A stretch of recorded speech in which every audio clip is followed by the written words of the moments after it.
level 2. Yeah, LOGOC, you're an extremely busy man and you have a busy schedule. You know, why did you think it was so important to come here today and to speak to these colleges? Two real reasons. We've worked very closely with colleges and universities, clearly through our Podium program. It was actually Podium was a concept I came to realise was going to be more and more important during the bidding process. And just in light and self-interest, I recognise the extraordinary well of talent that there is in colleges throughout the country. And that if you look at the specific needs of some of our volunteer programs and actually the specific skills needed for the broader workforce, then there's a reservoir of talent and skill in colleges that we would have been very foolish to have turned our backs on. I'm here specifically today to encourage the colleges to help us with our Bridging the Gap programme, which is really, I think we recognised early on in this process that we would need very well skilled volunteer security teams, and Bridging the Gap has found a very obvious home in a lot of further education colleges, and also recognising that our volunteer programmes too are in large part met by some of the skill sets and our workforce teams as well, because if you look at the 100,000 contractors that we're going to need from broadly the 200,000 workforce, then in catering, in cleaning, in security, these are very obvious homes for a lot of those talents. You mentioned how important it is to engage young people in the games. Do you think you're achieving that, or well, yeah, but yes, it was a day that by the day I think has continued to deliver lasting inspiration and long-term legacy. And I was very clear. Look, you know, I'm open about it. I went to Singapore to get more young kids playing sport, but I realised there had to be more to it than that. If you have the opportunity of a lifetime to host 205 nations where the entire eyes of the world for that period and the build-up are going to be in your country, then there are bridgeheads and legacies that we would have been very foolish to have ignored. So the skills base, not just in terms of creating jobs games time, but actually improving that skills base that meet the other ambitions of our nation going forward, was a very obvious opportunity. Do you think that shows how valuable furthering higher education is as well in terms of, you know, building these young people and developing their skills? Well, I went through that process, so yes, absolutely. And I'm delighted. I mean, Hackney Community College is going to be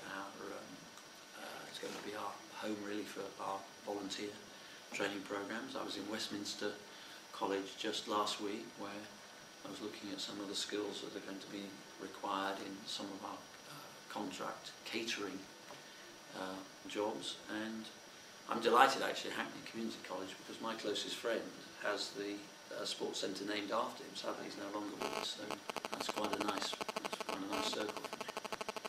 Well, it's not really how they can, it's how they are. I mean, if you look at some of the things that we've been working on within colleges, some of the creative ideas, some of the design ideas, some of the colleges have actually been designed the inverse side of the 50p coin. You know, we've got catering skills. I've been involved in some of the world skills programs, where these have all been, many of those programs have been geared to creating opportunities and upskilling some of those young people for these tasks. But more broadly, of course, you know, they're also very important vehicles for us to get people to understand a little bit more about the Olympic movement. I mean, I've been in a school this morning, which is a part of our Get Set programme, our Get Set network, and I've spoken to young people who are supporting teams from Zambia and Ethiopia, and through the eyes of the athletes, understanding a little bit more about the world they're living in. Podium has helped us do exactly the same, at a slightly more advanced level, of course, because by by implication those people are slightly older.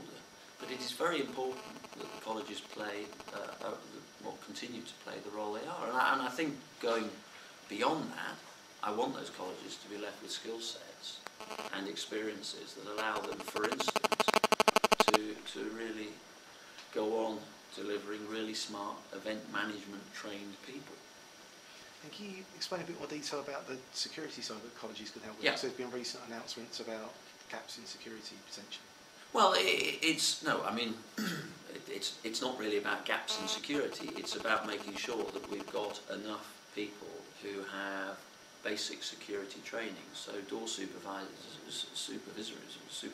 work at level 2 up until March will allow everybody that's reached that level to then get an interview for a role at the Games. It's not a guarantee that everybody will be successful, but it is a guarantee that you'll be able to put yourself into a position where you can apply for those jobs.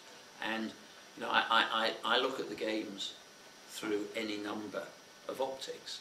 You know, I've been lucky enough to have competed in the Games. I'm lucky enough to have reported and written about the Games for broadcast and written media. I've been involved in you know, I'm vice president of the largest Olympic federation. I bid for a Games. I'm helping to deliver one. I've been involved with the International Olympic movement. You know, the Games makers, volunteers, whatever you tend to call them, we call them Games makers. They are the difference between a good and a great Games.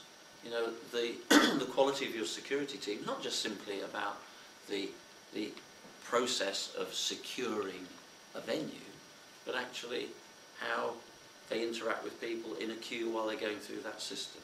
These are all really great skill sets, and it's important that we get the right people, and this is what British